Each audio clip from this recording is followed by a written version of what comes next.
All right, guys. Hot Pass Podcast. You know where to get it. Spotify, Apple, YouTube. You know what's going on. Okay, we're gonna get it up Friday morning, and so you can see my. Would you call him Canadian? I guess he lives in Canada, but I would call him Canadian. He grew up in Michigan.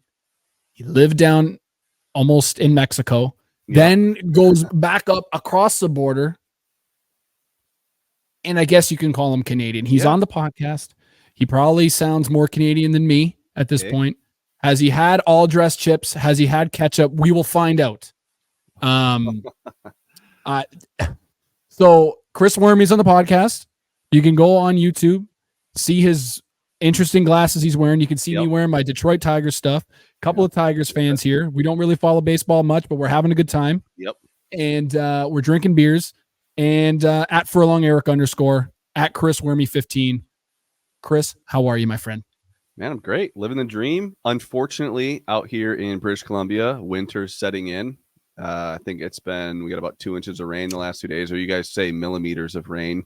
Been like 50, 60 millimeters of rain. Got to get used to that, But yeah, low clouds. Winter is coming, and it's not rainbows and butterflies here anymore like it was all summer where it was super hot. But, it's nice to have a season. Living in Arizona, we didn't have seasons. So we just had hot and not as hot. And, but yeah, excited for this week at Kansas. One of my favorite betting tracks. Oh, dude. I was going to say, this is why I was excited to have you on, because I love this track. I think Atlanta last year and the year before, I understand it wasn't like the best for betting. Definitely a hot track, but where you have lots of shit going on the track, high speeds, like pit road has to be perfect. And Toyota absolutely dominant, and you can make a lot of money here, where I think there's just so many opportunities to make a fuck ton of money. So I was extremely happy to have my honorary Canadian brethren on the podcast this week. I love what I love is the fact that there's tire wear. You won't have a ton of strategy. We saw a little bit of strategy towards the end of the race in the spring, where you had guys at the tail end with 70 to go, which is almost the window, kind of pit. And that was, Denny Hamlin and Chris Buescher. Then they get a caution 3 laps later. So then they don't pit. They get the track position that they lost. And then you see a run to the finish. Unfortunately, we got the caution, so we didn't get to see Martin Truex, who actually was going to win the race, in my opinion. So what I don't like when it comes to a betting race is I don't like whenever fuel can become an issue, which we've seen a few times, because that means that tires don't matter enough. Like you're just pitting once you get inside your window and you're never pitting again. Or, you can see 2 tire stops or just fuel only. Like that shit is no good for betting. Show me some fall off. Show me some comers and goers. Show me guys good on the short run. Show me guys good on the long run. And I think Kansas with multiple grooves, lap traffic is going to be an issue. Whether you can run the bottom and the top, you're going to have to be good on the top late in the run. That's why I think kind of Kansas has become one of the top 5 tracks, in my opinion, from a betting standpoint. And I'm excited that it's in the playoffs.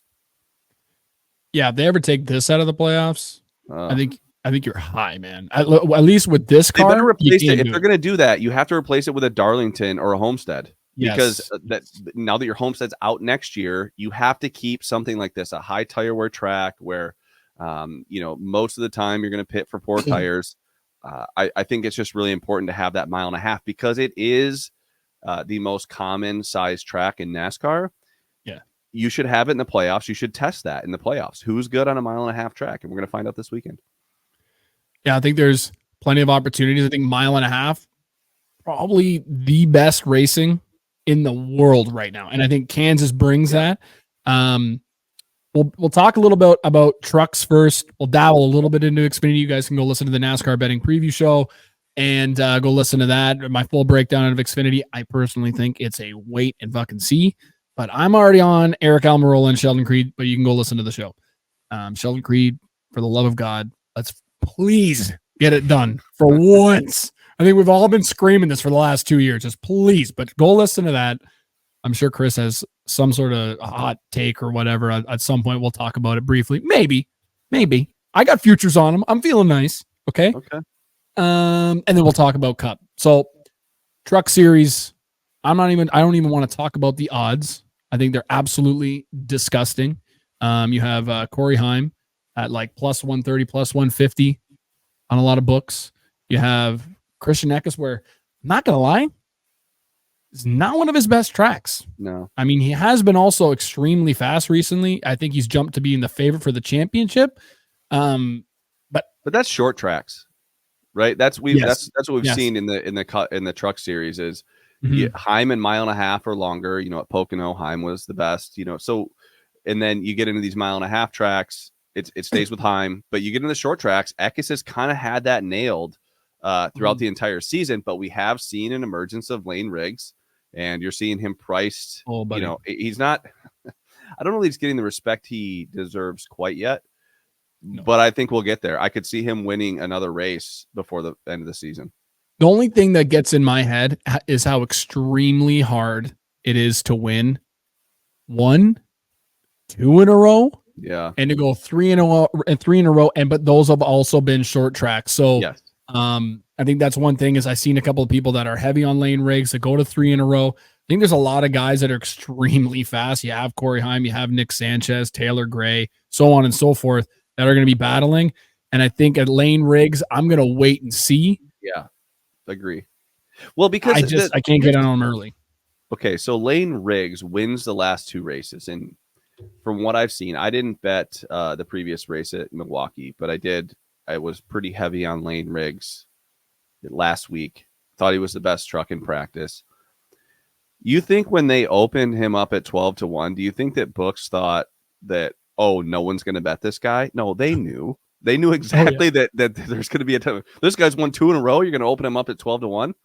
But a short track is much different than these mile and a half tracks. And if you don't have the horse, I'm not saying he doesn't have the horsepower under the hood, but if you just go back and look at mile and a half tracks, I think they got the odds right. So a lot of the times when you say odds are trash, it's like, shit, they got it right. That's all it is. Yeah. It's not saying that like there's this increased hold, which there is sometimes, but a lot of the times it's like, these suck. It's not that the odds in general suck or they're not bettable. It's just, hey, you know what? They're probably right. And that happens. It happens across all sports. A lot of times you look at a line and say, hey, that's a pretty fair price. I just think they got it right here. I was hoping that Corey Heim. It annoys us when they get it right. Yeah, it is annoying. It is annoying. But son of a bitch, how dare you get it right? Yeah, but that's the thing is, that's the part of winning that I think it's overlooked by a lot of amateur bettors that just think that, well, you have to fire something. No, you don't. You don't have to fire anything. And there's nothing wrong with waiting. Sometimes procrastination will actually present an opportunity. You never know. Like Corey Heim could go to the rear. Or maybe he fails tech, or maybe he slips up in qualifying. And all of a sudden you do see a plus 175, or you see a 2-1 or a 2.5-1. I was hoping for 2.5-1 for me to pull the trigger. So when he opens up, sub 2-1, do I think he wins? Yeah, probably. But I also think that Eckes is probably a little too short. Sanchez is a little too short. Raja is extremely short. Yeah. They're just like everyone's short, but they even looking at this, Caden Honeycutt's a heavier favorite than Ty Majeski, which to me means that these guys at least know what they're talking about. Because if you go back to the previous mile and a half, like who the fuck have you been talking to, Chris? Who have you been talking to anybody, but I do talk out loud on the pre-race poll, and that if people are gleaning information from that, they might know that Caden Honeycutt has been good on mile and a halves. I don't talk about him specifically, but I do talk about how to look at practice and set odds. And now, do I think Caden Honeycutt is going to win? Absolutely not. But I had him as a crazy long shot for a top 5, a top 3 in that spring race, and I was loving every second of it, baby. And I'm like, just don't fuck up on pit road. I think, he's extremely short. He hasn't really been able to put a full race together in a long, long time. I understand Nice does bring good, solid trucks here. I just think that the price is wrong. I totally agree with like Corey Heim. When we're talking about Corey Heim, we'll talk about him for a second here again, is he doesn't always qualify the best. I think the last time when you were on, I think we might have talked about trucks, and we talked about Corey Heim not qualifying the best, definitely on mile and a halves. We'll see the speed in practice. and then he'll qualify just outside in the top 10, and he'll just immediately be in the top 3 battling for the lead.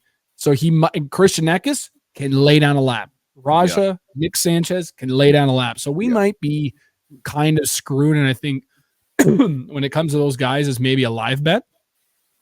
But like Corey Heim might be able to drift out to a 2.5 to 1 if let's all pray for Christian Eckes to be able to get the pole, because then I am all about the Heim time. Yeah, I guess you have to see what happens in practice ultimately. But, I would say the thing that Corey Heim has going for him is not only the speed, but he's shown consistency, and he's shown the ability to finish races. And that's hard to do at every single level. You look at the Xfinity Series, I don't know how many laps Justin Allgaier can lead, or how many times he can have the best car, and how many ways he can lose. You could say the same thing about Larson. I know we're coming off a very dominant performance, but ultimately the guy's led a shit ton of laps almost everywhere, and he's still 50-50 to win with the best car. And we've seen him do things that when was the last time someone hit a barrel of sand while leading a race? I don't know that Kenseth was. I don't know that. Kenseth you're still scheming about that. I just, that to me was the epitome of just Kyle Larson being Kyle Larson. So it's very hard to win races. Corey Heim has shown the ability when he gets that lead late, he doesn't get past. And that says a lot. And so if you stack that up with the fact he's been fast on 1.5 miles, he's in fast equipment, that's how you end up with your plus 150, is he's a guy that finishes races. So it'll be interesting to see if someone can contend. I don't know. Gosh, Taylor Gray's been fast. Ankrum selectively. Ben Rhodes, I don't even know. Oh, dude, what is Ben Rhodes doing? There has to be an issue. He took over Ryan Blaney's hangover as well, because Blaney didn't really have that championship hangover, and I've been saying it's like, man, he got the double ding, and I think it also might be a little bit of what do you call that, karma for winning the championship that way last year. Yeah, because possibly. He has been abysmal all fucking year. I can't say it enough that I don't think I placed 1 or 2 bets on him in the beginning of the year, thinking that maybe, okay, well, he has had speed, and then I haven't touched him in God knows how long, probably since like maybe March or April. It's been that long, and it's been really bad, and I think that he'll be definitely out in the first round. Yeah, I don't see him. Yeah, but like Taylor Gray, if we want to talk about some bets, the only one I have taken right now is it's going to sound crazy, but we are both Canadian, and I have to touch my boy. Now, he's not really my boy because I really don't like him that much. I think he looks like a douchebag. Okay, not gonna lie, want to fucking punch him in the face. But Stuart Friesen, 11 to 1 for top 5. It's a sprinkle. Don't get your panties in a wad, Chris. Yeah, just a sprinkle. Okay, we're just a little shavings. Okay, little shekels. The reason.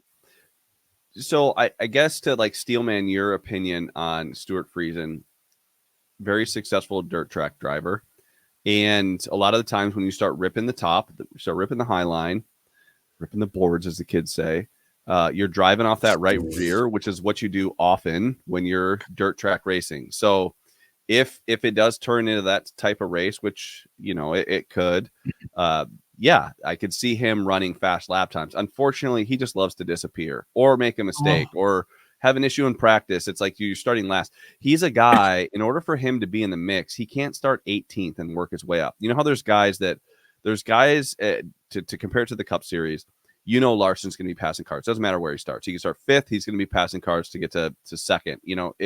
If Denny Hamlin starts 25th, he's going to be in the top 10, 60 laps into the race. Like but then there's also guys that tend to disappear. Alex Bowman, if he doesn't qualify well, he just kind of hangs around, maybe just might sniff the top 10, but it's never. Stuart Friesen's one of those guys where if he qualifies in the top 5, he could be in the mix. But if he starts 18th, it's almost like, man, our back's up against the wall. It's going to take us forever to get to the top 10. Like Matt Crafton as well. Same thing. Another great example. I had a lot on him last week, thinking he was going to be strong. Now, he was good, and he didn't get that top 5, which I was so pissed about. Well, but he was so close, man. I had him for a top Sanchez 5 as well. Pressure tires, and it was a slow death. I was so pissed. That was my lock of all locks was Nick Sanchez top 5, but we won't go too bad. I mean, I made a mother. Ooh, and I also called out Raja Karuth 4-1 for a top 5. I had Lane Riggs. Oh, buddy, the Hot Pass podcast, we were murdering it. Trucks is one of my favorite. I try. But this is. But then this. When was the last time you lost a bet? When was the last time you had a losing race? Oh, the Friday Xfinity race at Bristol. Yeah, I had Chandler. What about a losing weekend? What about a losing weekend? Atlanta, because I sprinkled a wee bit, but that's that's Atlanta, right? And I learned a lot from that race where I ain't touching you. I know personally that you do not, and you're very vocal about it. You do not bet on those races. Yeah. That was the race where I've won the majority of Daytona races, Atlanta races, Talladega. I'm definitely staying so far away from those races now because in the Xfinity races where I had an abysmal race, I had Allgaier to win. Riley Herbst was up there top 5. I had Taylor Gray top 5, and that tire going down just took them all out, and I don't think it really touched the rest of Sunday, and then I didn't win anything on Sunday. So I learned my Larson on Sunday. Yeah, you did. Oh, you're talking about. No, Atlanta. The Atlanta. Okay, gotcha. I'm talking about losing weekend, like full losing weekend. Okay, then I was at. Okay. I was but then I was at Watkins. I thought everybody had Larson on Sunday. Okay. Oh, buddy, everybody. And if they didn't, I was loving that race. That was a great race. What are we talking about? I would loved every second of it. You couldn't pass, but it was a great race. Yeah, it was. What if you had Larson tickets, it was number one. So. You want to keep talking about you want to talk about the Bristol race, or do you want to keep going? We'll finish off with the trucks. That Stuart Friesen. The only reason I put a little shekel on him was he can qualify here. Well, he has been able to finish 4th and 7th in the last couple of races. And I know going into this that he will probably finish down a lap, 20 something. And I have lost money on him, but this is why I only bet him top 5. It's like betting Matt Crafton for a top 5 at a track he's been good at in the past, as he's just been around. And if he has a good truck, he could possibly be inside the top 10, but most likely he'll be gone. It's just a little shekel. But he qualified well in the spring. So that's that 8th place qualifying where he qualified in the spring. So if he doesn't have issues, it looks like he had issues because his driver rating was only 44.5. Oh, yeah. I did not go through and watch the race, but at least it shows his ability to at least put it up front and be competitive. So yeah, I don't hate Stuart Friesen. Anytime you're taking a long shot on a top 5, I like top 5s much more than I like top 3s for whatever reason. In my head, I feel like those 2 extra spots. Yeah, I mean that's just a bad restart, right? So if you have a guy top 3 and he's on the slow lane, at least on the inside at Bristol, you could be on the front row at Bristol. I know we're not at Bristol, but you could be in the wrong lane. And you could come out of there 4th, even though you're a top 2 car. If you get a green, white checkered, then you're just stuck there. So that's why I kind of like that top 5 versus top 3. The best example in the truck series is why I take a lot of top 5s on guys is Nick Sanchez is a prime example where he doesn't always get the best restart, but man, he can, and I'll bet him top 3, but most times he's top 5. He'll finish exactly 5th. And he just cannot get that top 3. And I could have had a bit more profit if I would have just took that money that I put on the top 3 and maybe sprinkle it on the top 5, knowing in my head, I know that he's probably going to be finishing 5th rather than top 3. Finish 6th here in the spring. Yeah. So, okay. So, so I'm just going to talk about a couple of guys and then we'll move on to the Bristol race. Nick Sanchez, I'm waiting there because I'm not taking no, juiced up odds at -125 for a top 5. Can't trust it. Raja Karuth, I want to wait. God, I wanted him like +200, +300 for a top 5. I had him 80-1 at Vegas. Because I think this is his best track. I'm waiting on Corey Heim. I think the whole thing is going to be a weight game. I'm looking at fucking Taylor Gray. That's one of my favorite plays this weekend. He qualifies in the teens here a lot. He's had okay finishes here, but some of the best track types I think that Taylor Gray races at is 1.5 miles. And my theory with him is when he's driving both trucks and Xfinity in the same weekend, he's putting a hell of a lot of time on this track, and he ends up having way better performances in the truck series. So I think he's +200 or +240 for a top 5 right now on Bet365. I'm even going to wait because of how inconsistent he always is, just like any Tricon truck. At qualifying, see if it drifts out to a 3-1. I still think you're going to be in the plus 200 area, and I'm going to hammer time some Taylor Gray, and we'll be on Heim time at some point. But that's my breakdown for that. Daniel Dye, do not touch him. He's going to be points racing. Ben Rhodes, I think I wanted to say some heinous shit. If you actually have Ben Rhodes on your fucking betting card, and if he comes out qualifies first, holy shit, the world has ended. But at this moment in time, don't do that. Yeah. You can't. The thing with Ben Rhodes is he hasn't been the best truck going into a race in a long time. When he won last year, obviously the championship at Phoenix, but when he won at Charlotte, he was running like 7th all day. I was at the race all day long, and then out of nowhere, host of our pukes on a restart, and then Ben Rhodes is like the fastest car we've ever seen, or fastest truck we've ever seen. So. Usually if you're going to get Ben Rhodes, it's like late in a race, he has fresh tires and he's aggressive, or they're on a different strategy call, or he steals track position and he can, and I trust him out front. It's just getting to the front for him has been impossible this year. When you have guys like Heim and Eckes, good luck. You can't trust that whole team. I just talked about it on my Tuesday show. You can't trust that whole team at all, anywhere. Ty Majeski, whoop-de-fucking do. So anyways, Xfinity, I'm not going to really talk about it. The NASCAR betting preview show, go check that out. Do you have any takes on Xfinity? And we could talk about Cup Series at Bristol and then get into the Kansas race. I'm intrigued by, those Gibbs cars, the Almirola, the Creeds. I know that you talked a little bit about them, but it would be interesting. There's a lot of Zilich love out there, which is warranted. Man, I kind of just want to fade his ass because I think he's a little bit overvalued right now. Everyone's, he pulls it at Bristol in the trucks and makes some mistakes. We don't really know how good he was going to be. He was going to be probably okay, but I think right now, a little overvalued. I would have to say. But then again, he's also a guy that whenever you have someone that's super young, they're almost a different driver at the end of the race in the beginning. He hasn't run a ton of 1.5 mile tracks. He might suck early on, but make some adjustments to the car.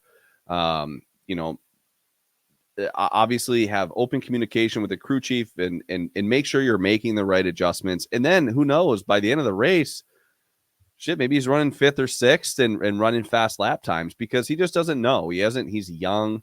So he's a hard guy to fade. I hate fading young guys or even like an SVG in the Xfinity series because they learn so much throughout the race. If they just know not to make a mistake, attrition is a thing in this sport. And SVG finds himself finishing 15th or 16th when he was losing laps early in the race. But he just, you get your lap back. You don't make any mistakes. You figure out, how to get back to the gas, run better lap times, and then you find yourself running 13th or 14th, which for SVG is fantastic on these tracks. So that's what I'll say is I want my gut reaction was to just fade Zilich because I think he's overvalued. But then again, maybe later in the race, this guy just kind of hangs around and gets a good finish. Yeah. I kind of talked about it. Like, I just don't want to touch him right now. I think that he's sitting around 12-1 or 14-1 on a lot of books.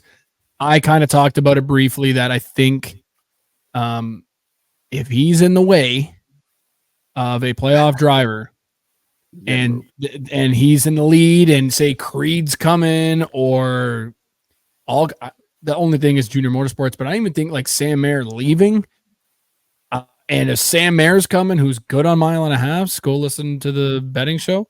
I think they're moving him. They're like, okay, see you later, kid. I'm sorry, but I have a fucking championship to win. And if it's Creed, Sheldon Creed is not finishing second to that fucking kid. So I'm very high on Eric Almirola. We'll just keep this recorded because I think that'd be hilarious. Like a little 1-2 finish. Creed.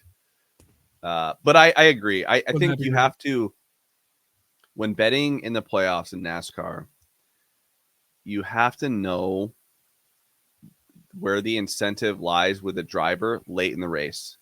Yeah. You know, does the driver in second need to win, or is he in and just wants this shit to stay green as well? You know, like I don't think that, you know, if you listen to Denny's podcast, he was saying that there were 10 drivers that were just happy riding where they were riding, you know, and they didn't want to see a caution. They don't need any late race variance as well. So when you're making your bets on this, it's important to know the situation. If your driver's in second, does he need to get to the lead? If the answer is yes, then yeah, I like that bet. If he's happy running second, well, you got a problem. That's why I was really excited last week when Larson was locked in. It's like, okay, now there's nothing that can happen. Go win the race. But until he was locked in, there was always this, if he's running second, he's going to have someone in his ear saying, hey, we're good here. We're advancing. Good job. Sorry we didn't get the win. And that's not what you want when you're betting outrights in this sport. Right. And that's my biggest thing. I feel like this weekend is, I feel like you're really, really safe with an Eric Almirola to win because he's just going for a win. Yes. Sheldon Creed, you can bet him a top 3. He's plus money for a top 5. I mean, top 3 is the most money maker I feel like you can make on a Sheldon Creed. But you know, if he's second or third, he's not going to risk it. He's going to just chill. So it's not my heaviest bet ever is him to win, but I can tell you top 5, he's got the opportunity and he's going to just ride there if he can. And he's good. He's good on the high line. Creed, I trust on the high line. He's great at Homestead. He's good at Darlington. He finished well last fall here. So last fall he finished 3rd. Yeah. And he was coming. Yeah. No, I think he was ripping the top. If I recall, he is not afraid to scrape up the right side of that car, which you're going to need to be fast late in runs. All right. So that's Xfinity. Chris and I have our takes on that. So let's talk about the Bristol night race. How, you know, we had Larson tickets, so we might be biased in certain opinions, but I talked about it a lot on my Tuesday show, and then we'll talk about Kansas and what we got for Kansas. So what is your take? Because I've said my piece on Tuesday.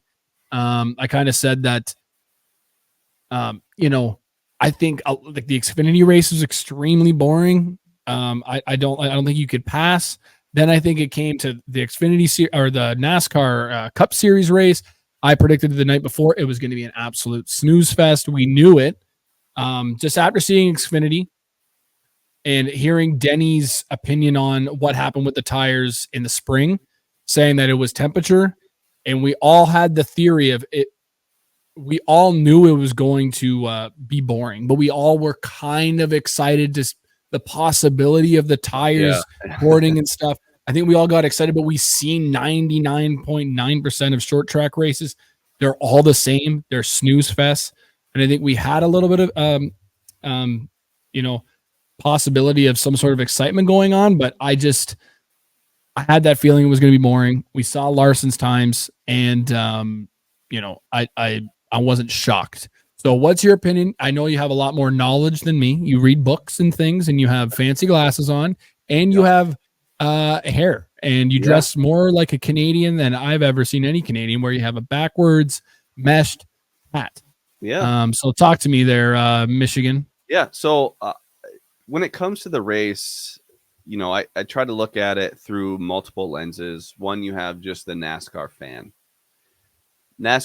I can understand maybe pretty boring race. Like, I understand that. Typically, when it comes to betting, boring is typically profitable. Oh, yeah. So whenever you have predictability or green flag runs, that's why the name of the podcast that I have with Todd Furman is called Stay Green. A bunch of cautions is not the way to make money in this sport. If you're begging for cautions, that means you're doing a terrible job handicapping races. Dude, the beginning of this year, we were on the wrong side of that shit. Oh, my God. The only guy was Dale Earnhardt. Yeah, he was hot as hell at the beginning. We talked about it the last time. We even said it, and I think ever since we talked about it. Yeah, he's struggled a little bit. But that's the thing. You're going to have ebbs and flows. It's you need to have the big races. You need to be able to capitalize when you have a good feel for a race. But ultimately, gosh, I would say betting the sport is kind of like golf. It's not how good your good ones are, it's how good your bad ones are.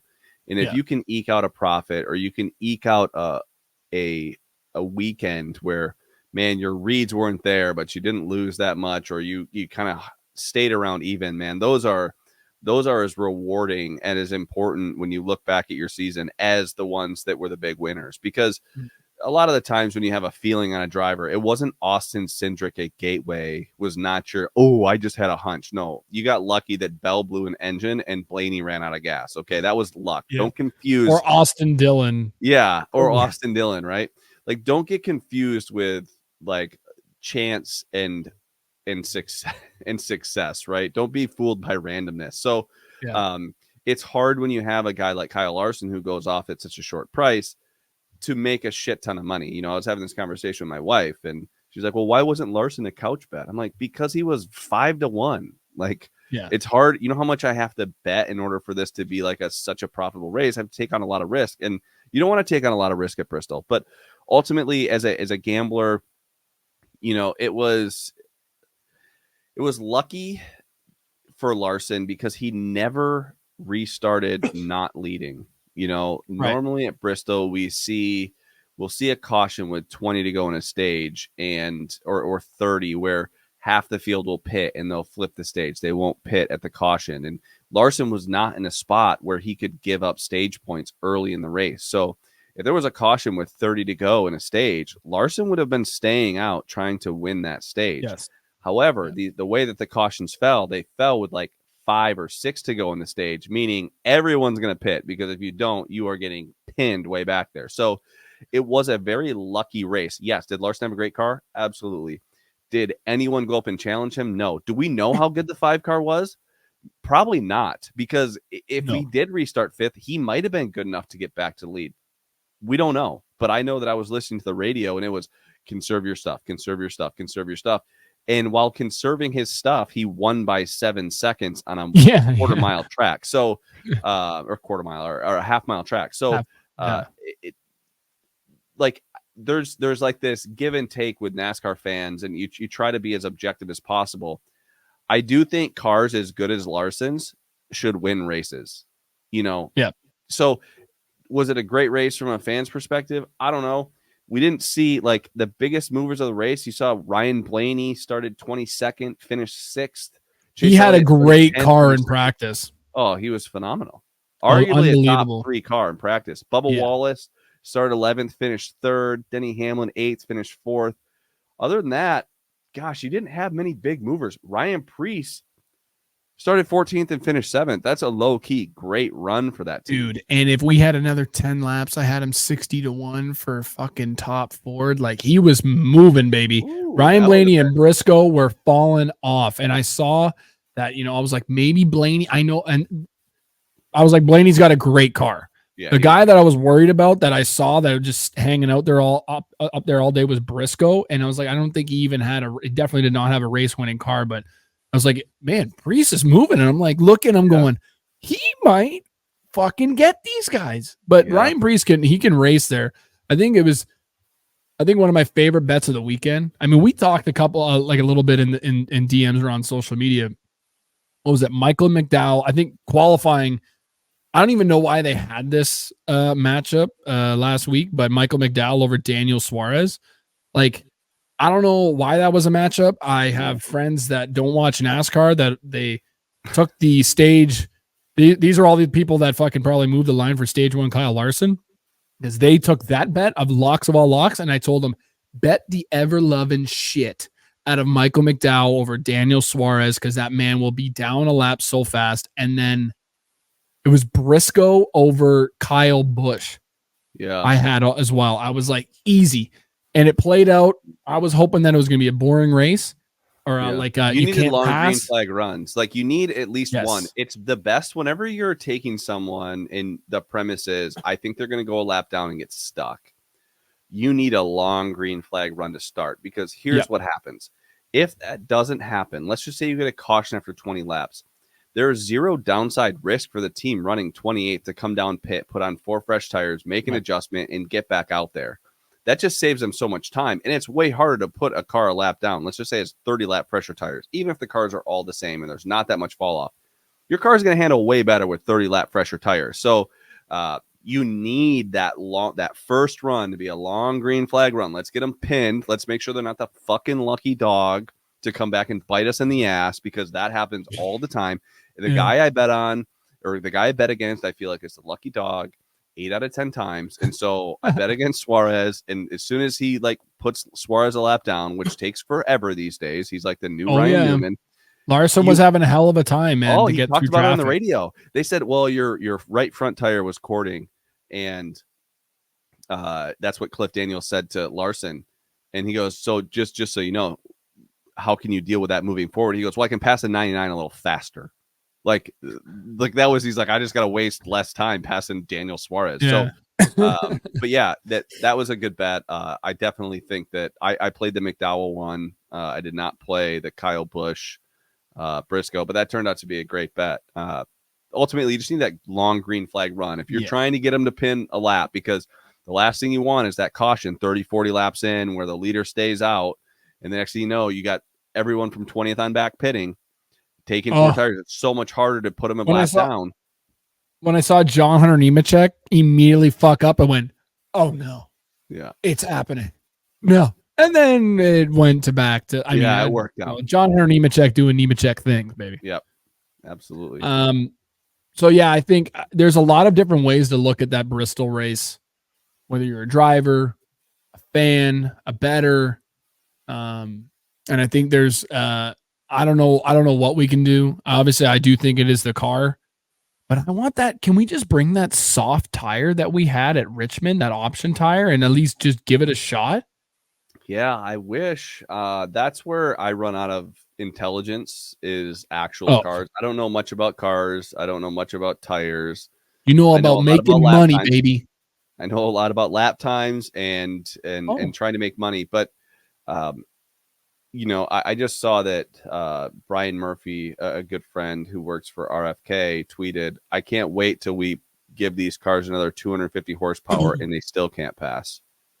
And it's like, well, he's probably right, because I know he's way smarter than me. And if he thinks that, then I just Dale said it's like a sports car. It's the car. It's the car. And until the car changes, track position is going to be really important, and the driver is going to be less important. I think in clean air, there's a lot of cars that we're good enough to win. I think if you let's just game this out at Bristol. If you put Bubba Wallace out front, I don't think anyone passes him. I think Bubba was fast all day. I think Bubba wins the race if he gets out front. Without anything weird. Now, we don't know what Larson actually had. We never saw him. I mean, he passed Bowman like he was standing still. That was quick. That's also a teammate. And Larson needed the stage. Well, there's a lot you could say there. Chase Elliott was pretty damn fast. He didn't make a mistake all day. I don't know that he gets passed. Denny Hamlin, does he get passed? Dude, I felt so good. Chris Bell doesn't get passed. Ryan Blaney certainly doesn't get passed. Does Ryan Preece win this race if he gets to the fucking lead somehow? That would have been fucking crazy. Maybe. I know. Maybe he does. So do you ever think about that? You can't say that at any other tracks. Like when we go to Homestead or we go to Kansas, we're not going to say, well, the car that finished 7th, if he got out front and he was just going to stay there. No. That's not the case. At Kansas, there's going to be guys that are the best. And they're gonna go win the race with 20 to go. Yeah, they're gonna win. The cream rises to the top at those 1.5-mile tracks, bar none.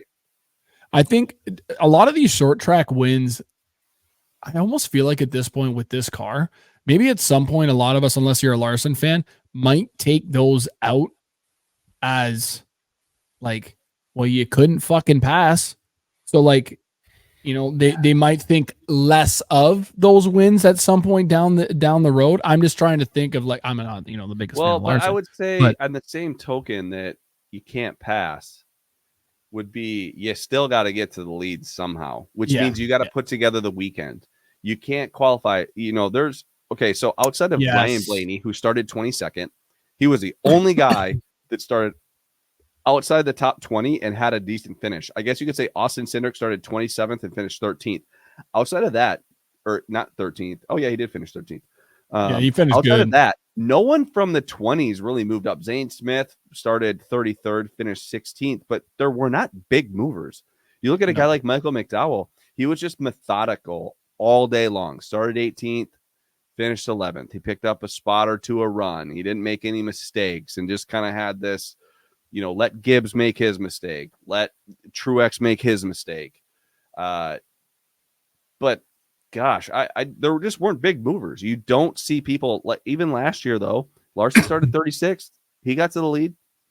Yeah, but there's drivers that get to the lead, and that's right now the drivers that get to the lead. There's only 2 of them, 2.5, I will say, that get to the lead no matter where they start. That's Denny Hamlin and Kyle Larson, and you could throw Chris Bell in there on a short track. That's it. Other than that, no one's driving to the field. Yeah, I'm definitely not knocking the talent side. It's just I think people that are Kyle Larson haters will probably look at, 10, 15 years down the road and go, well, you couldn't pass in that car. You couldn't do shit. So somebody probably will bring up that. Yeah, that's a possibility. I'd love to get in an argument with someone like that. Oh, yeah. It'll probably be me. I'll be like, yeah. You'll be all old and decrepit 15 years from now. Wow, face tattoo, a couple. Yeah. No. All right. Everybody's been waiting for Kansas. I have a couple of plays. Okay. And I think there's one where I think some people are on it. I think Dale Tanhart's on it. I think a couple of other people have been talking about it. So we'll talk about that in a minute.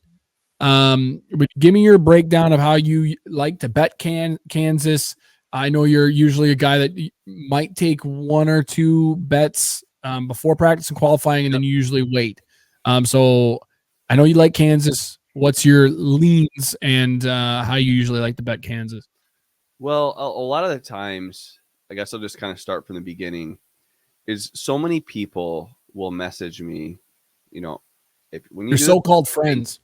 When you do this for a living, by the way, giving people winning bets is a great way to make friends. Like that is, you want to make friends in a new place.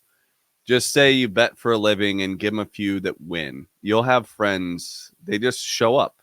They're just around like, hey, what are you doing tomorrow? Watching the race. Oh, who do you think's going to win? And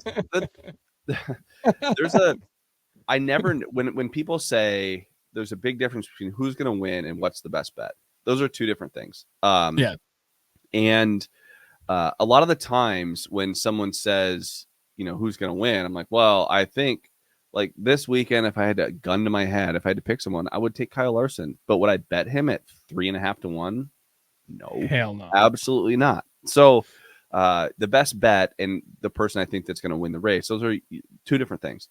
And I never know.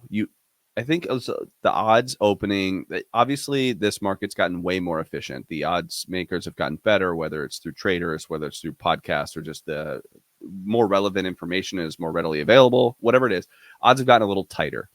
But I ultimately don't know until they open. Right? I'm shocked at odds all the time. I wasn't shocked at Kyle Larson opening at 3.5 to 1. I wasn't shocked that Denny Hamlin opened 4.5 to 1. I was shocked Chase Briscoe opened at 60 to 1. Right. So that's where I'd start. Like, whoa, I didn't think that. I kind of think this guy could be good. Now, that's where I started, was I do think Chase Briscoe can be good. Could he also go a lap down in 100 laps? Yes. That's why he is a long shot. That's why he's 60 to 1. But if he puts together a whole weekend, I would say I don't think that Darlington is a direct track comp, but it is pretty damn close. And he went out there and he had a hell of a day at Darlington, which means he could probably do it again this weekend. And don't have to just had speed. Yeah. And they've had speed in qualifying, which I've never been a fan of or cared about qualifying up until this car. Now it's like, shit. You really got to pay attention. It's like Blaney's weekend was almost over after qualifying. Like, how are you going to go win this race? How are you going to drive through the field? Like, that is a tall task. Not to mention, pit road is so tight these days. If you qualify 22nd and you're going to have a lead lap car pitting behind you, a lead lap car pitting in front of you. That's going to be hell on pit road all day long.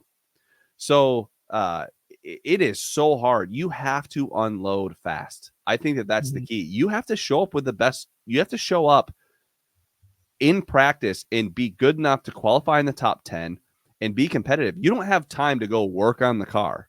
Sorry, working on the car means you're salvaging your weekend. Yeah. It's long gone those days.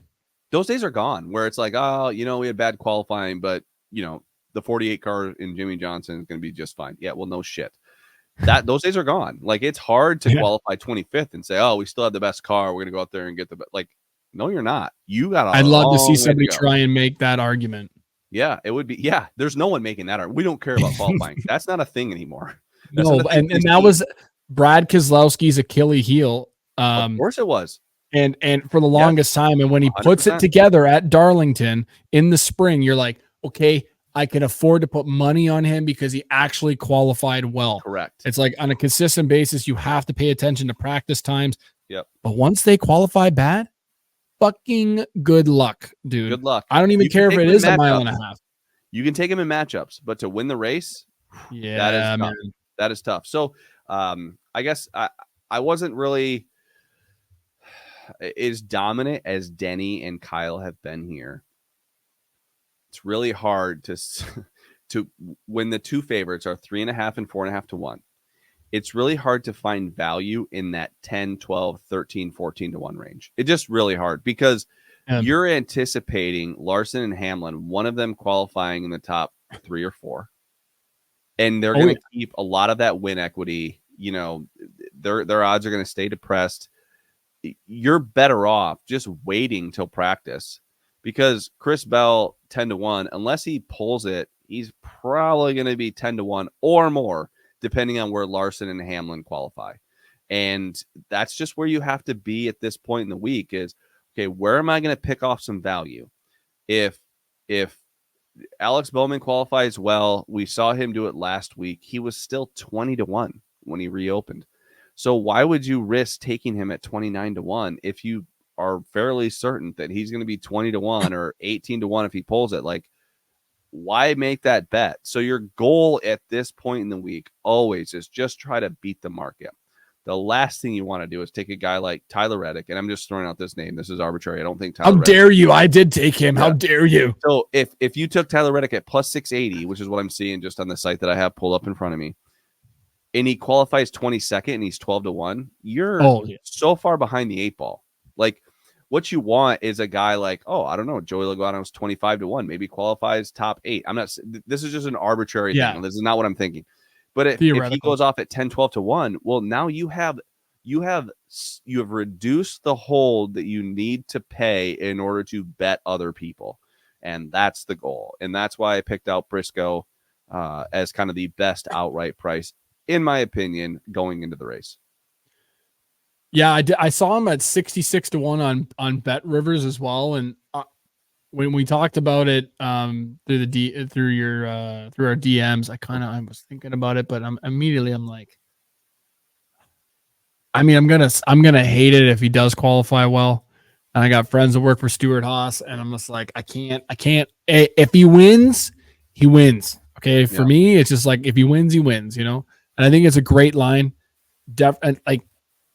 And I just looked at his performances here, and just go, I'm just going to leave That's him. Why I took him to win. Yes, I don't have any matchups, right? So, yes,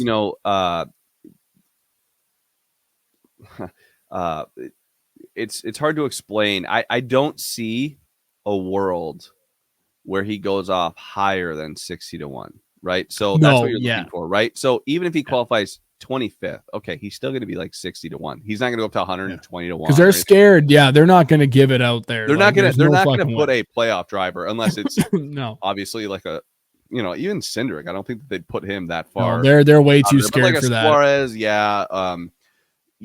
you'll see some higher odds, but Briscoe's been competitive enough. Could he go out there and lay an absolute egg? Yeah, absolutely. Yeah. I'm okay. I took a flyer at 60 to 1, or I'm okay. I'm okay if I lose that money. Like, it's not gonna break the bank. But the upside is great. And let's just say he does qualify 5th and he goes off at 16-1. Well, I'm sitting there at 60. There's probably some other value out there on the board. And that's he might catch that caution too if they do lay an egg in practice and qualifying. He does stay out.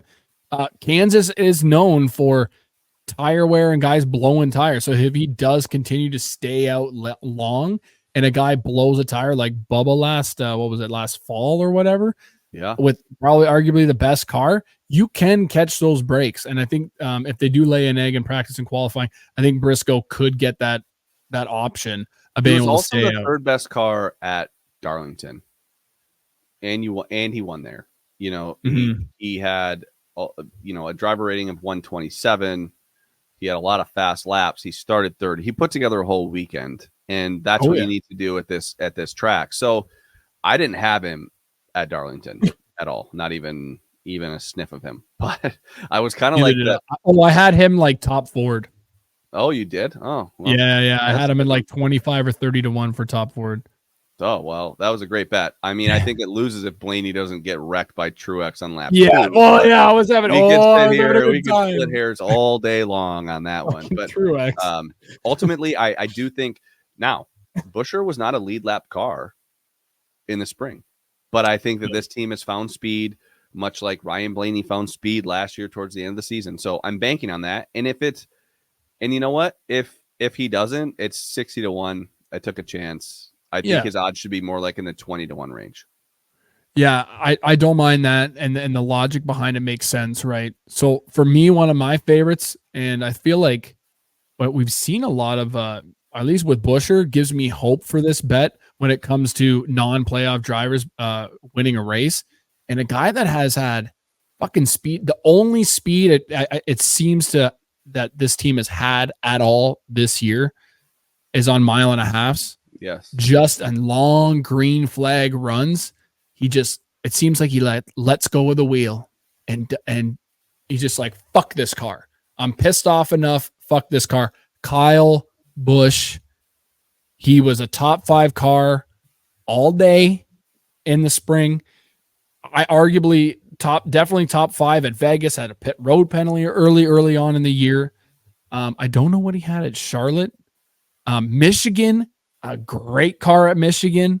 I know I don't necessarily agree that calling Kansas a mini Michigan, but it is, I guess. You can correct anyone that says Kansas is a mini Michigan. You can just say, nope, you're wrong. You can just say that. But very fast, and that was the last time we saw him where he was fast at all. So I have him outright at 25-1.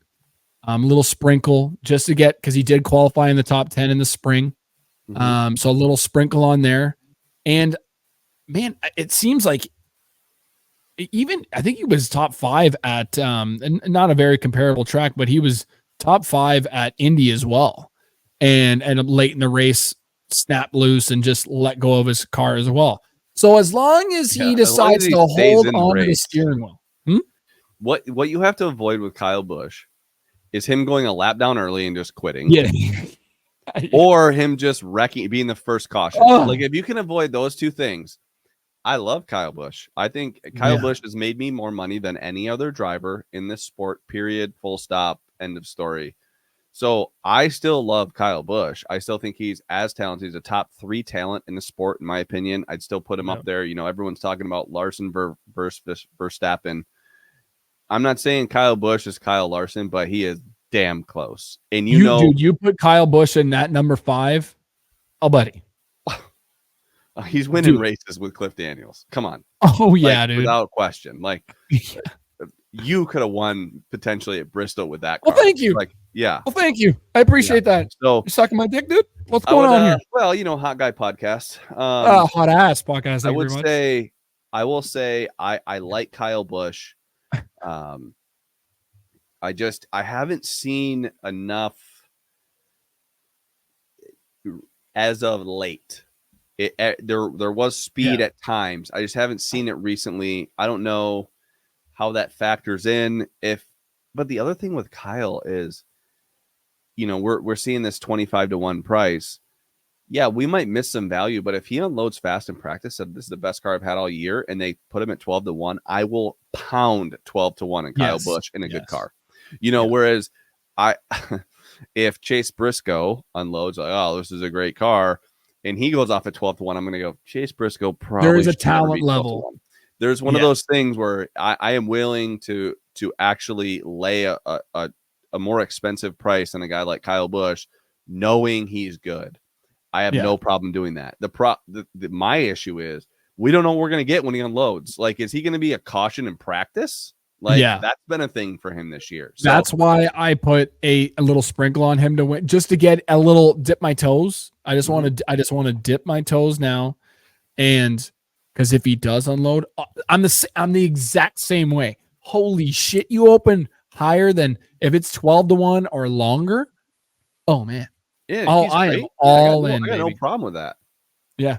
So I'd be drivers where I will forego a price, even though I think that there might be some value, just because I do trust Kyle Busch enough to bet him. If he looks good in practice, he qualifies well, he says this is a great car, I'm going to be there all day. You can bet Kyle Busch at 9, 10, 11, 12-1 and not feel bad about it. Yeah, you didn't get the opening price, but shit, there's been a lot of people that have gotten a lot of value on Kyle Busch early in the week. The price has moved, and he hasn't made it past lap 40. So or he can't my make only it to the thing. end of the race. It's not like a good example to put that up against would be Ty Gibbs. He's priced in that 20-1 range. Oh yeah. If Ty Gibbs goes off at 8-1, his car better look like a spaceship relative to the rest of the field, where Kyle Busch doesn't need that from me. For me to bet Kyle Busch at 8-1, he needs to look decent. He needs to qualify well. And then I need to hear him say, this is a really good car. I can go win this race. That, to me, I can go bet Kyle Busch at 8-1. Ty Gibbs says that. Sorry, you're not there yet. You haven't that's the thing with Ty Gibbs is like if he was to open anything south of 10-1, if he's 8-1, 7-1, is like he's gonna fuck up on pit road. He's gonna speed. He's gonna crash. He's gonna get into something where Kyle Busch can just he's been around long enough. He's got the experience. He can just put a good. Man, to be honest, I wish the 5. Kyle Larson. I don't want to wish anything bad, but all the rumors about like Kyle Busch going to like a 48 or something, or I would love that if he ever could take over the 5. Something that's never going to happen. We know that. But like that is never going to happen. That is never happening. I think everybody Kyle Larson can just stay at Hendrick until he starts Larson Motorsports. He ain't going anywhere. Oh no. I feel like go ahead. Maybe Denny could pay him to go to 23XI, but I doubt it. Oh, that price, dude. I'm sure Rick Hendrick is just sitting there laughing, going, well, all you dumb motherfuckers got your politics all up in your ass. Yeah. And I signed a great driver. And I'm not going to go down that road, but dude, the best ever. What a steal. Just talent-wise, your eyeballs just tell you he's better than everyone else. And it's hard to see it in NASCAR when you're just looking at a car. When you watch Homestead, man, there's nothing like it. I mean, I would say that race this year. So my bucket list has changed. There's a couple things that number one, pit road beers with Dale Jr. When he tweeted that, I'm like, oh my gosh, could you imagine? Like, hey, you've won a contest and you get your number one wish, whatever it is, or your bucket list item number one. It's like, okay, the next Xfinity race that Dale Jr. runs, it's a night race, and you get to drink beers with him on pit road and just talk NASCAR.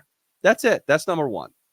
I had the option of going to that race, and my buddy, my 2 buddies, I won't name drop them, but my 2 buddies, one's the PR guy for Junior Motorsports, and one's the social media guy, and then another one designs the wraps for the cars for Junior Motorsports. Man. I'm all sitting there like, yo, that was a possibility. If you had known, the next time he races, dude, I'm going. You have to go. Holy shit, I got the in, dude. That's number one. I would say, my number 2 would be like, I'd like to get like shot off an aircraft carrier and like a a fighter jet. I think that'd be sick. But number 3 is like ride in the passenger seat with Larson at Homestead. Not And then like tell me Homestead he's or not one of the Darlington. drivers in the world. Homestead or Darlington? Like which one would be your pick? I would Homestead? rather Homestead. Just I don't know. I just love. I've never been to Darlington, but I've been to Homestead a few times. I used to just take the red eye on Saturday night, the night before, just myself, rent a car, drive down, go to the race, fly back, stay at a hotel right in the Miami airport. Literally, you go down the elevator at the hotel and you're walking through the gates and then fly back, and it was great. And I just love Homestead. That's my favorite track. It's not so close. It's a good track to go to because I'm going there at the end of October. Dude, it's the best. Oh, it's the best. So fucking excited, dude. Oh, it's the best. You're gonna love it, man. I'm so jealous. Oh yes, because I'm going for the truck, Xfinity, and Cup, so I'm going for everything. It's the best. It's the best track. Oh. It's not close, in my opinion. Okay. So I'm gonna have to make sure because my twin, listens to the podcast and he's humming and hawing. He's like wants to buy the goalie equipment off of our cousin or whatever, and he'd rather put the money to that. And he has the option. My buddy works for Stuart Haas. He's gonna get the VIP tickets and everything. Yep. I'm like, he's humming and hawing about going to Homestead. He's gonna be listening to this. Talk to him. His name's Steven. Talk to him right now. Steven, you're an idiot if you don't go. That's it. Like, are you an idiot or are you not an idiot? If you're an idiot, don't go. No, it's awesome. And the racing is phenomenal with all 3 series. Like you don't get duds at Homestead. Now you get ass beatings, but that's kind of like I like watching a good car and a good driver get out to like a 6-7 second lead. Like go get them, and then there's a caution. Hey, you got to go get another lead again. And so I think it's in the sun setting, and Miami is probably not my favorite town, but it's a great town. So you're a twin. I didn't know you were a twin. I'm a twin. So I'm a twin, identical twin, and my sisters are 2 years older, and they're identical twins as well. No shit. Yeah. So the girl I'm seeing, she's got two sets of siblings that are also twins, and I'm like, brother, there's a lot of twins there. I was like, I better be fucking pulling out, brother. I know it's supposed to skip generations, but holy shit, it's too many. Crazy. So you're a twin, identical or fraternal? Well, I have a twin sister, so we're not identical. Her dick's a little bigger than mine, but otherwise we'd be identical. You know, people ask us, like, people in the medical industry have asked us if we're identical, and I'm like, what? Really tough to be identical when you're. So you look very feminine. Thank you. You look very good. You take care of your skin, Chris. I do. Collagen. Yep. Take a little collagen. Yeah. Collagen. Maybe my coffee in the morning. Yeah. Wow, maybe my girl needs to listen to this because she's been trying to tell me you need to take care of your skin. You need to take care of your skin. Collagen in your coffee. You can't even taste it. I don't drink coffee. What am I going to toss it into my Monster in the morning or my pre-workout? You drink Monster in the morning? What are you, 7? No, I actually take a quarter scoop of pre-workout. Thank you very much to get a little caffeine. So it's not any better. But okay, yeah, you're a pillar of health.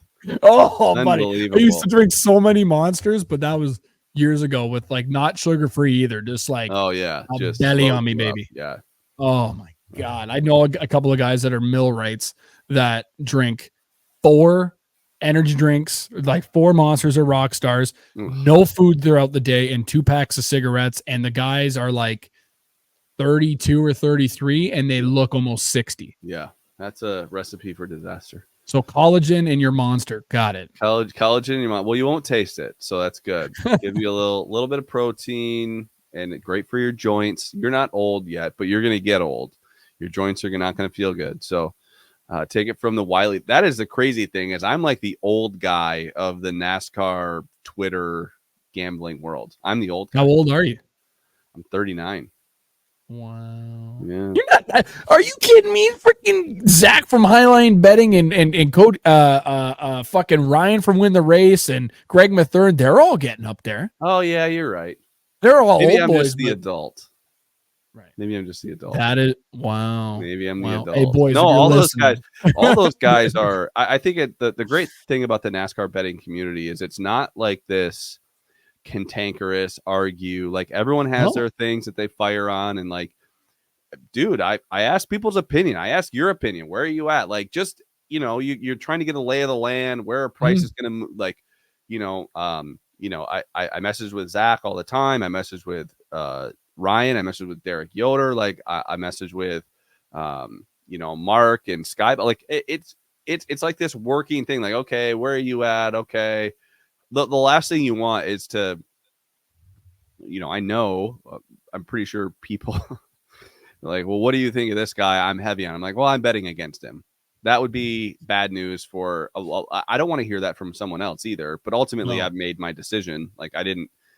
If that's the case, if I were to text Zach from Highline, Zach is his name, and I was like, hey, I'm on this guy. He's like, oh, I'm betting against him. That would be like wait, what am I missing? Someone's missing something, because for the most part, we're on the same page. And I feel like that's what's great about this NASCAR community is we're all about like, hey, it's us versus the books. There's me versus this guy. Like, if you have a good weekend, I reach out to you. Hey, great weekend. I have a good weekend. You reach out to me. Hey, great weekend. It's not this me versus you. Everyone's just doing what they can. It's a great community, and that's why it's very different than a lot of these the football betting community or dude, football is heinous, man. Like, hey, dude, we just want to win and we want to watch racing and drink beer. Like, if you like those things, we can get along. I don't even care if we're betting the opposite things.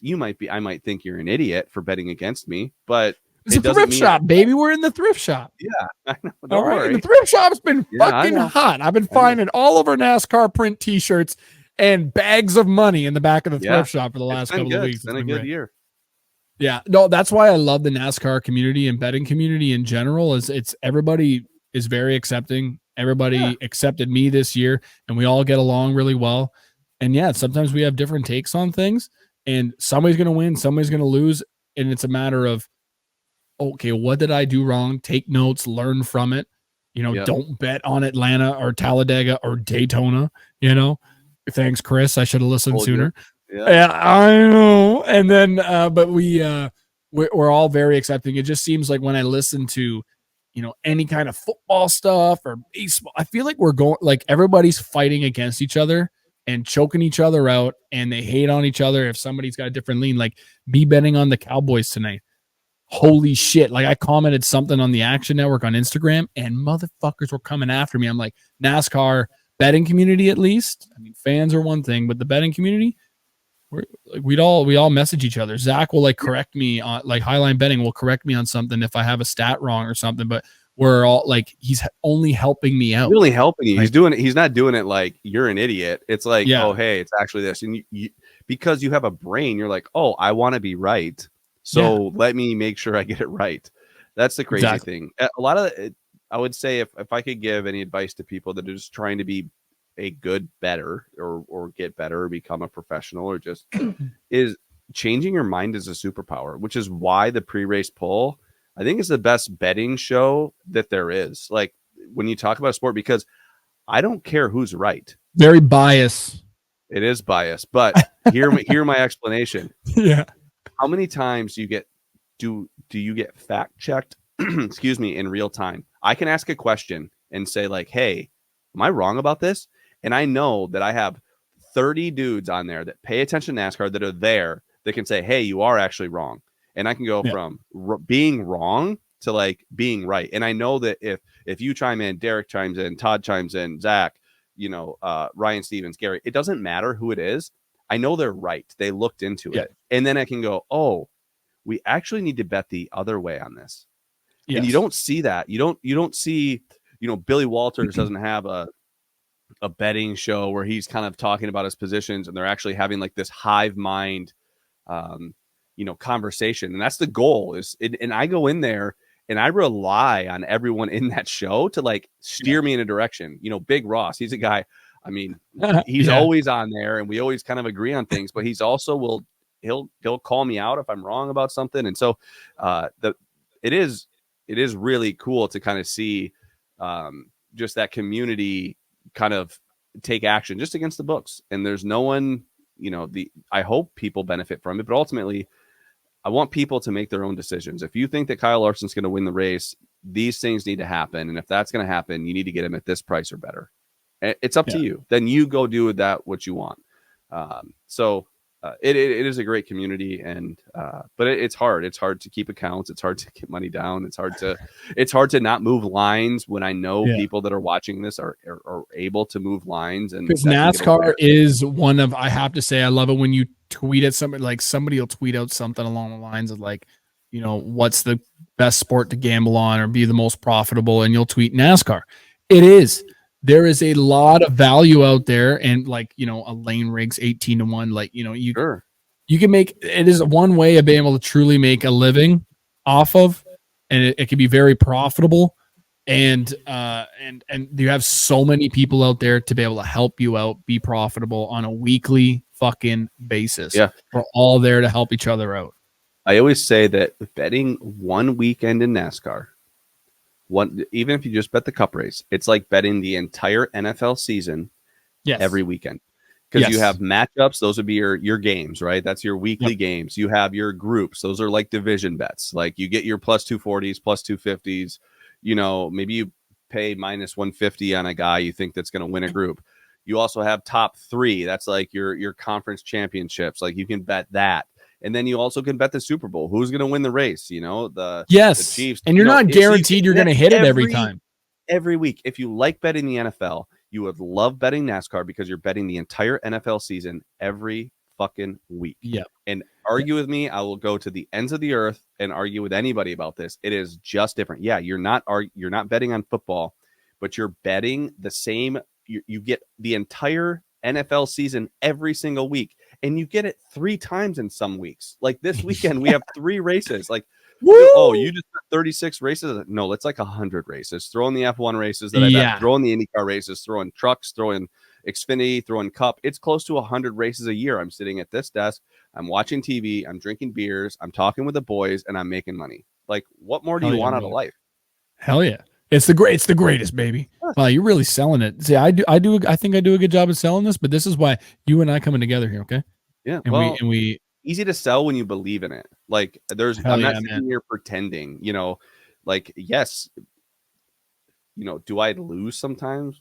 Yeah. Just like any other professional gambler, but long run, like, dude, I need to win money to pay for shit. Like, I don't know. It's I know a lot of people that love parlaying shit together, and how many times there was that number that recently came out, I think a day or two ago, about how much money people are putting on parlays of the bets, dude, on FanDuel or 66 are all parlays. Oh, so I tell so many people, man, and I tell my friends they love parlaying. Oh, let me show you my parlay. But it's like a 10-leg fucking parlay, and the amount of money, maybe I'm wrong on this, but the amount of money that you put on 20 parlays in one weekend of NFL betting or UFC, or you're parlaying those two together, whatever, and then you put all that money together in a month, put all that together and put it on a race, put it on 2 races. Let me tell you right now, you're going to be profitable as shit. And I told everybody, a lot of my friends that used to be basketball gamblers, football gamblers, UFC gamblers, after last weekend, when I told them stage 1 winner plus 500 for Kyle Larson, they've looked at my shit. They've listened to my podcast. They kind of started switching gears. They started going, "Oh shit, you man!" And then they were like, I said, "Okay, now live bet Kyle Larson to win the race with a part of it. You have already profited. Now, how it's looking to play out in the race." I said, "Now take a little bit of that and put it on Kyle Larson to win the race," and they profited like a motherfucker. Yeah. And I said, "Okay, now get rid of that parlay mind out of your head, because that's all you see on all these fucking commercials and shit when you're watching UFC, NHL, NFL, same game parlay, same game." And when I saw that number of 70%, I went, or 66, whatever it is. Yeah, whatever it was, yeah. They know the brain of, we see that huge payout and people are afraid to risk that $100, $200, whatever it is, on just one bet where you have a 50-50 chance of winning that, like whether it's a matchup or fucking a guy like the Cowboys to beat the Giants, whatever. Take that money and bet it on that, like Kyle Busch and Chase Briscoe, and choose a side and do your, like 9 times out of 10, Briscoe starting 3rd is going to beat the shit out of Kyle Busch, who's starting 30th. Yeah. And now you're profiting money. I feel like these same game parlays is just a sickness at this fucking point. Yeah, I'll say this though. We were giving Dale Earnhardt credit for his start at the beginning of the season. I would say you're on a similar heater in NASCAR right now, but that can change. I'm not saying that everything. Long run, I like my chances to make money. Right, that's right. But anything can happen in one single race. Joey Logano winning at Nashville, like that was not a top 5 car, but maybe a top 10 car that survived an extra 20 laps. And, you can't be, again, I say that the term fooled by randomness, but there's been some things that have gone on that have just been more predictable in these last few weeks, but you have to capitalize on it. But I don't want to say that there's no place for parlays, because I do think that if you have an edge in 2 particular games or 3 particular games, or long run you have an edge, well, then you have an edge on the parlay as well. But what you want to avoid, at least this is my personal opinion, is you want to avoid losing money when you go 2-1 in matchups, or you go 2-1 in your NFL bets. Like, you should still be profitable in that day. You shouldn't lose money, especially when you're just trying to do this for a living. So any race you could win or lose, you could have the best bets. You could beat the market by it. Beating the market, to me, well, I mean, I could tweet something and then you could move the market in NASCAR, right? I can't tweet anything like I can't say like, I love, the Lions this weekend and the Lions going to move. That just is not going to happen. Whereas in NASCAR, it's such a small market. I'm pretty sure, like, if there was a bet you wanted to move, I'm pretty sure there's a group of us, we could probably just move the number. So NASCAR is kind of fun in that, where, we tend to beat the market. You got that fucking Kyle Larson to win stage 1 at 5-1. I did not have access to it, and then it goes to plus 450, and I'm like, these assholes. Then it goes to 4, then plus 350, and 3 by the time I get my little greasy paws on it. And I didn't think it was worth it at that point. But I'll say this, man, you've been really hot lately. Your picks have been phenomenal. And I like giving credit to where people have been making money. And, Dale Earnhardt, I thought at the beginning of the year was as good as anybody's been. And I think, the last 6-7 weeks, you've also been that. So well done, man. It's not easy to win. Winning's hard. Winning is hard. And then winning long run is even harder. So I think that probably is your next, challenge is, in a short run, anyone can win, but you got to do it over the long run. And you have to, the hardest part is going through those times when you're struggling. Like I've had conversations with multiple people that we've talked about tonight, and they're like, dude, how do you, I'm like, man, it's hard. It is hard. Man. You question everything. Am I the right reads? Is it a good bet? Is it a bad bet? You start questioning everything, and you just kind of gotta, as cheesy as it sounds, you gotta trust the process. You gotta trust that what you're doing is right. And you can't be afraid to change your mind and maybe reevaluate. Maybe this track isn't as good as I thought it was. Maybe it's not good for betting, or, maybe I need to look at something other than practice, or I need to look at their track history more. So it's a grind when it's good, and it's been good the last couple weeks for me. I know it's been great for you. It's easy to have these conversations, but I'll tell you what, if I was coming off of a 4 or 5, race losing streak, or 4 or 5 weekend, which I've absolutely had, I'm like, my conversation would be like, well, I mean, I like Chase Briscoe, but fuck, I've been wrong the last 6 weeks. So who knows what's going to happen? Yeah. So. Yeah. It's, and one thing is, like, I put a lot, like, people call me, like, the people that just know me and they've known me for a long time. They think it's like I just want to make money. Well, I want to make money, yeah, but I also love the sport. Yeah. So I love looking at the data and the stats and talking to everybody about NASCAR, and being profitable on top of that is just icing on the cake. But it's like, I love this sport, and to be able to be immerse in it, create friendships in it, and all this shit. And for me to be able to sit down with a guy like you that's been a professional NASCAR gambler for a really long time and be able to get insights from you, and then, book recommendations to read up on, which I haven't read. Which you don't know how to read, so that's hard. I don't know how to read. And, I know Judy B. Jones and Arthur, and I probably still wake up on Saturday mornings and watch like George Shrinks or like the Magic School Bus. Okay. But you probably don't even know what George Shrinks is, brother. I don't know what George Shrinks is, but I know what the Magic School Bus is. All right, good. George Shrinks must have been Canadian. But it is nice. And and I've been through those times where I've actually had to learn now. Well, I mean, didn't take many notes to like write down after Atlanta, do not bet this shit. But every race, like whether it's winning or losing, what did I do right? Yeah. Did I look at this, that? And you have to just take your time, and there's a process behind it. And I've had to learn, and then also tell people that are in my regular life that don't understand, that this can be a career. That, look at all this. Look at what I'm doing. Like I'm with my buddy. We're driving to the mall on fucking Saturday, for me to go get fucking pants because I'm a guy and we have like one pair of fucking jeans. Maybe not you. You're pretty fancy, but I have one pair of jeans. I have one pair of like chinos, and then that's it. So I'm on my way, but he's driving, and I'm looking at practice speeds. I'm looking at lap times, and I'm writing this all down in my notes.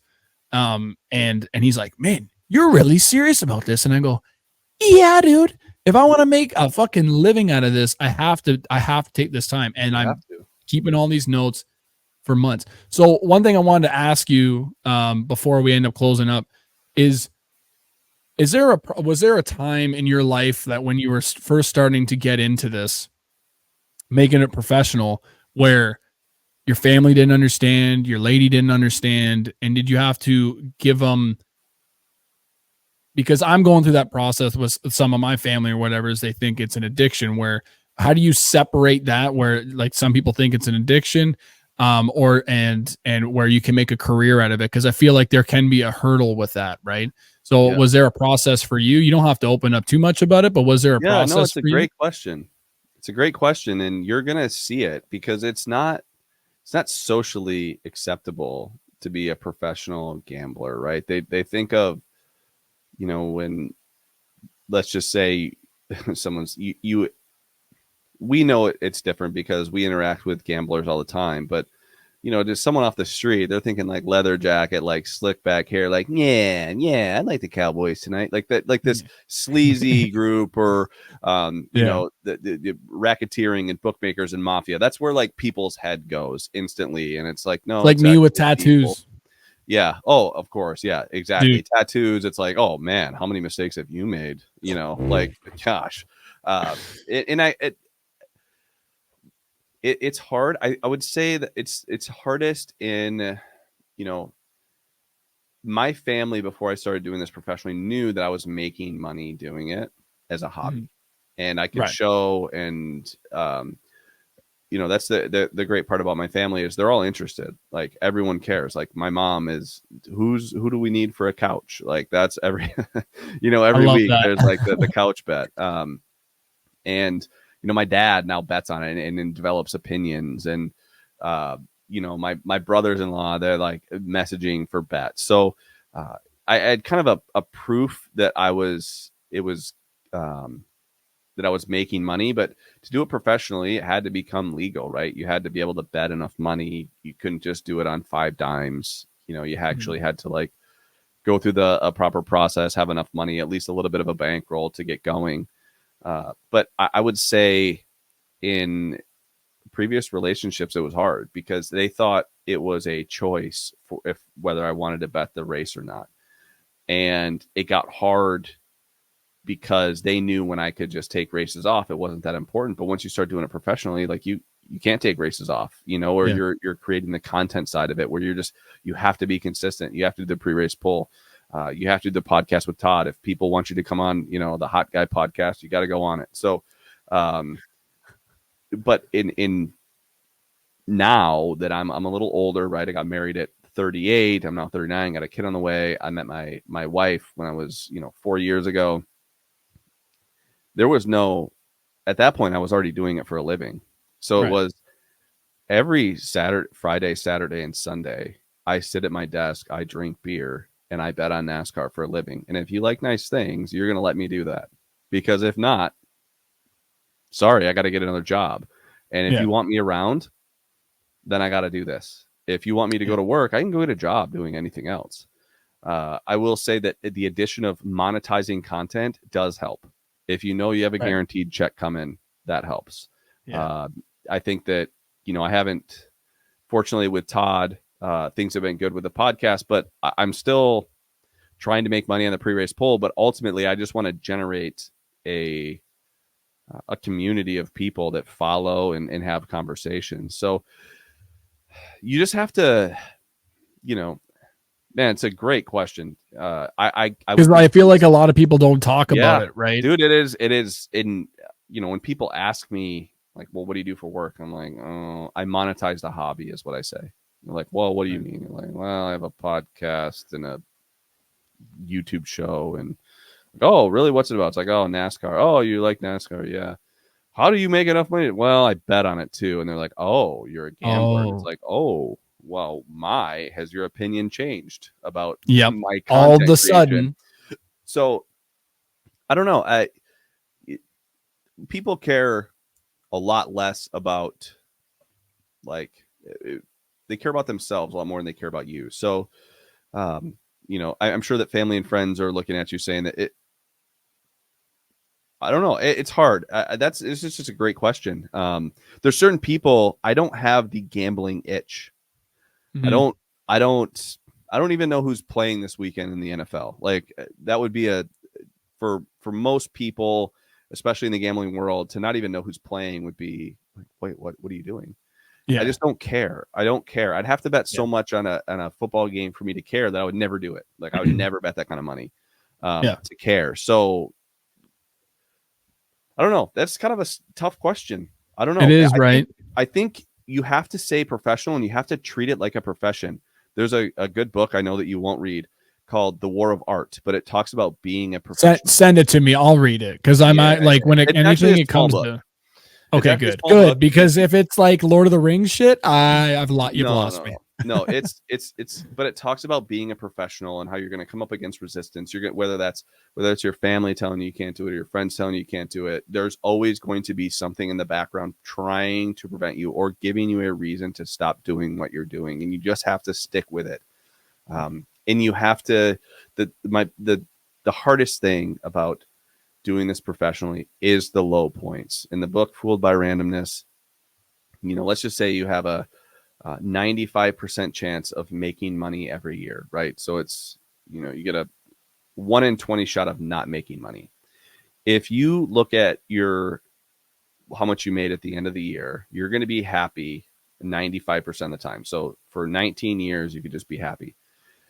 But to win, to make money 95% of the time, if you were to break it down from like the quarters down to months, down to weeks, down to days and hours, you're only happy like 51% of the time if you look at it every single day. That's how hard it is to do this. Now, at the end of the year, you're going to be happy if you just looked at it one time. But if you're looking at every lap and you're hanging and living and dying on every lap or a blown tire, dude, it's hard. It's hard. And a lot of the time, the negative utility you feel is way higher than the positive utility you feel in a win. And so I feel like having that peace of mind, like, dude, that is the hardest part. It's as hard or harder as managing a bankroll is managing your emotions doing this for a living. Because if you look at every lap, you're gonna be happy 50.01% of the laps. 50.01. Now, over the course of the year, that's a lot. You're happy. There's lots of happiness, but there's also a lot of frustration. So it's a great question. And I think it's something people don't talk about enough, like what this takes. Man, if you were to ask me, I'm trying to think of when I had like bad weeks. Dude, it gets really hard. Let me, I'll pull up the schedule here and I'll tell you, like, there's some races where I would have been like, fuck, can I even do this? Because not a lot of people ever talk about it. It's one thing that I've been dealing with personally for a while, and I try and talk about, like, on my podcast on Tuesdays or whatever. I'll talk about, anything that's going on in my life. I'm not very shy to hide a lot of things. It's just like when it's going on in my life in the last year or so. Like, I lost a relationship, a good solid relationship. Her parents like hated that I was gambling and thought that I was addicted, and I was like, I'm making a living. And we tried to sit down and talk with them about it, right? And it just, heavily tattooed guy, probably think grease ball, and I was like, well, I'm not going to change your opinion. So, and it ended up eventually, kind of blowing up into and ruining the relationship. But it's, there are people that, I'm trying to make this a full-time career at some point and be able to do the podcast a full-time as well. And it's been a learning curve, and being able to take, professionalism is the biggest thing. Yeah. Okay. I'll cheer if I fucking hit an outright. Like, hell yeah, I'm going to fucking cheer. Yes. But yeah, like showing them, hey, look, I'm like, hey, like, or them just looking over your shoulder or whatever, seeing that I'm looking at lap times, I'm taking notes. I've got a notebook. I got my notes out on my phone, whatever. This is a professional fucking thing. Yeah. It's got to be like the first biggest step when it comes to that. Well, so I'm guessing that you started taking it more seriously during the relationship. You didn't start, because if you just laid on law, like I was telling my mom, and my mom's in town. She's, I'm in, if you want to be at a TED Talk, like I'm in a very happy marriage, but I also met her later in life. Yeah. And this is what I do. Like, if you don't like that,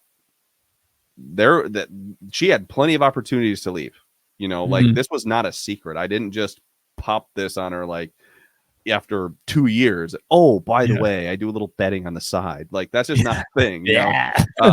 It was, and I don't know. It sucks because what people do on Wall Street is no different. They're trying to derive value from any sort of security, any sort of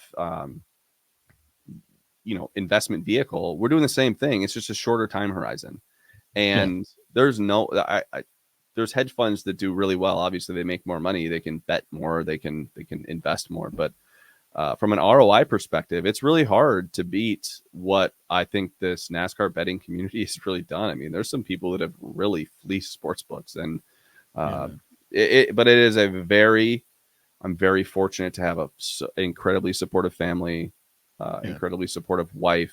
Her in-laws are great. That's awesome, man. My in-laws are great. So, but I can see how it could be hard. I've been there when it was appeared to be a choice, when I didn't consider it a choice, and it was like, oh, you're just choosing NASCAR over me. It's like, dude, I'm not. That's one thing I've been. That's one thing I've been recently. So the girl I'm seeing, she's in Ireland or whatever right now, but she just moved back for school. But she started seeing me, like, I'm doing the podcast. I said Tuesdays, Thursday nights, I'm doing the podcast. Friday, Saturday, Sunday. Like, obviously I'll take time throughout the day or whatever on the weekends throughout the day. But I said, like, this 3-hour slot on a Friday, a Saturday, a Sunday, definitely on Sundays, is I'm watching the race. I just need that time. And then she kind of starts to understand, oh, like she picks a favorite driver. She knows I'm making money or whatever. Right. And so there's a little bit of understanding. It's like the family aspect can probably be tougher, but my dad has definitely came around. Also, he knows I'm fucking making money. And he also loves NASCAR. Like, I brought him to Talladega last year, and he fucking gets it, baby. Like, he's watching every race. We're watching the race at Kansas or whatever together on Sunday or whatever. My twin and my dad and I. But I feel like it is a learning curve. It's a very small market of people that are, professional gamblers. There are also ways like guys do articles to make money as well, to have a little bit of a bankroll coming in as well on the side, a guaranteed check. And they're also doing this as a profession as well. But I feel like people need to start. They don't need to, but I think it's something like a conversation like people should have more on a podcast. Is like, if people like to get personal, which I like to always get taught, be very open. Is like, it can be tough, and Your But you insight's gotta always remember, great. don't take any criticism from someone you wouldn't take advice from, right? Yes. That's number one. Yeah. And a lot of the people uh, that that there's a chance that they could just be jealous that you're somehow enjoying what you do for work.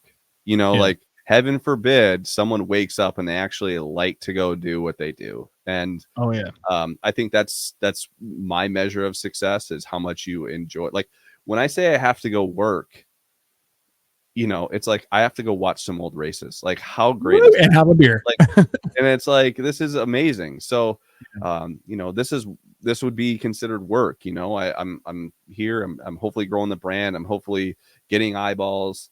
I'm just very fortunate to live a life where this is possible. And you have to do it with relationships. You cannot do this alone. You cannot do it without help getting down. Like, Yeah, man. I have people on Twitter that have put bets out for me that I've trusted with lots of money that I've never met. And it's been like, I've been very fortunate to not be burned or anything like that. But you can't do this alone. It's really hard. If you alienate yourself and you're closed off, it's only a matter of time before you get cut off from everywhere if you're making enough money, and it's just hard to get down. You have to do it with other people. So, thanks for having me on. I appreciate it. Yeah, hell yeah, Chris. Yeah, you're always a good pal. Hopefully, at some point, we'll see each other at a race. Yeah, it'd be fun to get the whole crew together. Just rent a couple of houses and go to a race. We'll have to do it at some point. We'll definitely have to do it at some point next year for sure. Like I just so tight for everything. I know you probably go to Phoenix every year, right? I mean, I'm not going this year. Oh, yes, because you are having a child. This will be the first year I have not attended a NASCAR race, and I've been to the Phoenix race I've been to the last 25 Phoenix races. Really? Yeah. So I've been going to 2 races a year for 12 years, and then I missed. I was up. Wait, did I go to the Phoenix race this year? No, I didn't. I was up here already. I had already moved up here because Chris Bell schlunked them. Woo, baby. Yeah. Yeah. And then, so this will be the first time I have not gone to a NASCAR race in 12 years. This will be the first year. Because you said how many weeks until the baby? 8, you said, or something? Dude, we're 8 weeks out. Yeah. Yeah. November 14th. And if he comes early, I mean, man, I can't imagine doing the pre-race poll. Oh my God! Just right here. It would be great for viewership. Everyone wants to have a driver. No. I want a crew chief. I want a crew chief because I want him sitting on top of the pit box. I'm like, if you do anything to take fucking 4 tires here, you're not my son. Like only winners take 4 tires. If you want to win this race, take 4 tires. If you want to lose, take 2. If you want to be a complete pussy, take 0. I would love to be able to do what a combo that would be. Yeah. I would love that. Yeah. All right, man. Well, plug yourself and we'll cap off the program here tonight because it's been a great combo, my man. Yeah. Give me a follow on Twitter at Chris Werme15, WERME15. I have a podcast with Todd Furman under the Bet the Board platform. So wherever you find your podcasts, Apple, Spotify, we're on there under Bet the Board, and then the name of the podcast is called Stay Green. And then I have a pre-race show that I do called the Pre-Race Poll. It's a live interactive show where we talk about all things betting, make race predictions, and bring an adult beverage, and we just talk racing. And that goes 2 hours before the race. So this weekend it will be at 10 a.m. Pacific, 1 p.m. Eastern, and that's on YouTube and X. So absolutely, welcome. Anyone to join the NASCAR betting community. It's certainly certainly been a fun ride this year. All right, my man. Well, at least next year we'll have to get all together at some point, and we'll party it up at a track. I know that my brother's bachelor party is at the Coke 600. So good one. Yeah, so maybe we can all plan something or go to some track. We'll figure out something. But I appreciate you coming storm NASCAR headquarters to tell them to give us all jobs. Yes, let's do it. Let's just pick it out front. Like. Don't worry, I'm the guy that doesn't take no for an answer. You already know this. Yeah, I know. You just sit right there. Fuck yeah, dude. I'd be like, I ain't And they have moving. studios right in there. Maybe we'll just take over the studio and Oh man. and just do a pre-race betting shows in their NASCAR studios. All right, NASCAR, let's get on it. So I appreciate you coming on, my man. It's been the Hot Pass Podcast. You can follow me at @FurlongEric_ on X, Instagram, and TikTok. I make reels because I'm a young fella.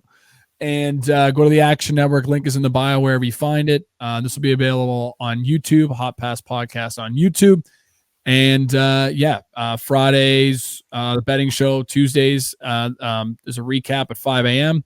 And for Trucks and Xfinity, about half an hour to before the race, I'll post my full betting card. So go make sure to follow me on X and Instagram for that. Chris, you're the man. You're all right.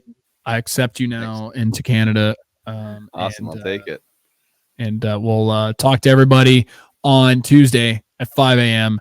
Let's go make a bag this weekend and make sure to go listen to the pre-race poll. It's one of my favorite shows to listen to. It's the best betting show in the world, man. Wow. Yeah. Better than the Hot Ass Podcast or the Hot Guy Podcast. Hot Guy Ass Podcast. Yes. All right. We'll talk to you guys on Tuesday. We'll see you. Peace. Peace.